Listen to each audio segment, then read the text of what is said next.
ईर्ष्या द्वेष हटा दे। तो भगवान दो प्रकार से कृपा करते हैं। एक तो कृपा करते हैं कि आपको हटाने के लिए मौका देते हैं, और नहीं तो स्वयं हटाते हैं। भगवान की कृपा किसके ऊपर होती है? धन हमारा घाटा लगने लगता, हानि हो जाती है तो हम माथा पटकने लगते हैं और भगवान को छोड़ के भाग जाते हैं। घाटा हो गया, हानि हो गई, ये तो भगवान है ही नहीं। अब भगवान ये नहीं, भगवान की बातें नहीं समझ में आ रही कि भगवान स्वयं कह रहे हैं कि जिसको घाटा देता हूं, जिसको हानि देता हूं, समझो कि मेरी कृपा उस पर विशेष है।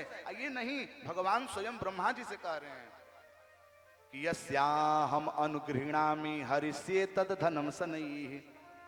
सुनिए बड़े ध्यान से, भगवान ब्रह्मा जी से कह रहे हैं, यस्याहम अनुगृह्णामि हरिष्ये तद धनम शनैः करोमि बंधु विक्षेप स्वजना नाम दुख दुखितम। भगवान कह रहे हैं कि जिस पर हमारी जब विशेष कृपा होती है तो सबसे पहले उसका धीरे धीरे हानि पहुंचाने लगता हूं। हरिष्ये तद धनम शनैः, शनैः शनैः उसका धन हरण करता हूं। देखता हूं कि ये टिक रहा है कि नहीं। परीक्षा का मतलब क्या है जी? चीटिंग नहीं होने दूंगा, टाइट कर दूंगा पूरा।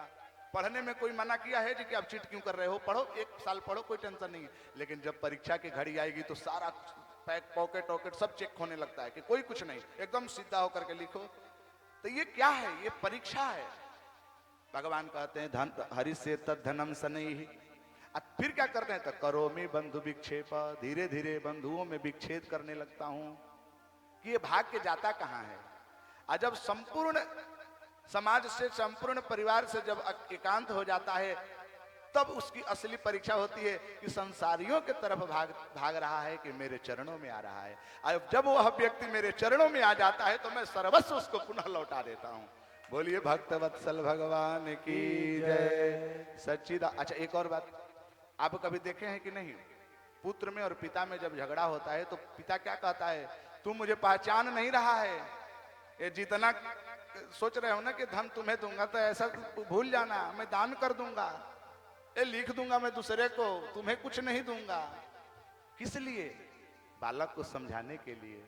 और वही बालक वहां पर दो मार्ग अपनाता है, या तो पिता को ही सीधा गोली से कर देता है, तब पिताजी ऐसा है कि पहले आप ही लटक जाइए कि मेरा हो जाए, और नहीं तो वही चरण में गिर के आ जाता है, पिताजी माफ कीजिए मैं आपका पुत्र हूं। तो पिता क्या करता है कि पुनः उसको संपत्ति लौटा देता है।